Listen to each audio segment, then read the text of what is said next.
The topic of this video is when can you bring an injury claim? Now, the reason why I'm shooting this video using the injury claim set of circumstances is that we've been having a lot of inquiries from people who have been injured but just don't understand about exactly when they can bring an injury claim. So the purpose of this video is to explain the circumstances under which you actually have a viable claim to recover compensation.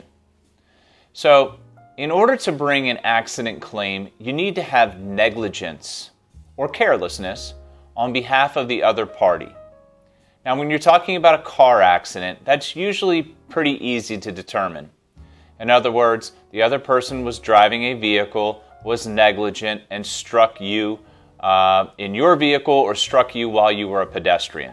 So negligence is much easier to prove in a car accident claim.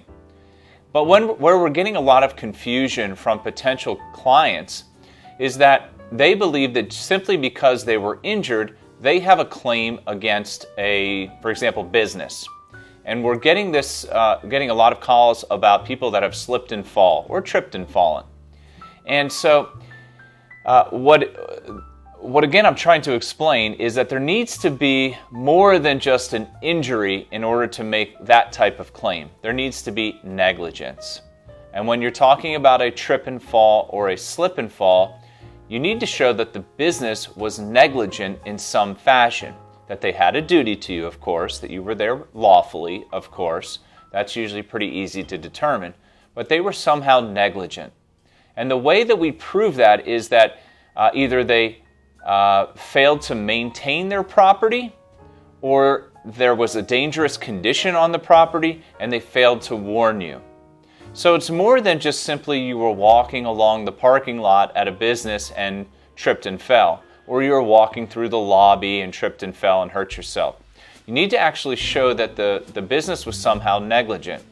And the way you do that is, for example, if you were in the parking lot and there was a pothole, well, they didn't maintain it. They didn't fix the pothole. You didn't see the pothole. Therefore, they failed to maintain their parking lot. They failed to warn you that there was a dangerous condition, i.e. the pothole.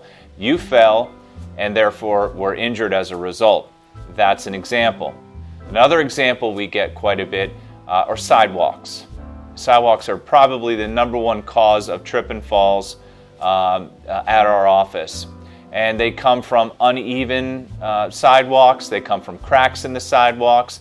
And again, that goes to the failure to maintain the property and also the failure to warn you. So, for example, if the sidewalk is uneven, sometimes the owner of the property will be notified of that and they'll come out and they'll spray paint along that uneven sidewalk, and that's to warn you while they wait to fix it.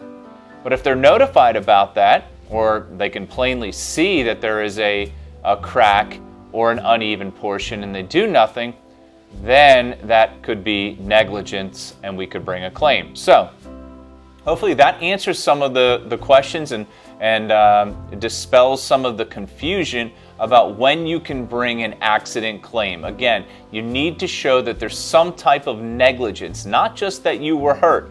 You have to show some type of negligence on behalf of the other party in order to recover compensation against them. And if you have any questions, feel free to contact our office with your scenario and we'll do the best we can to answer it.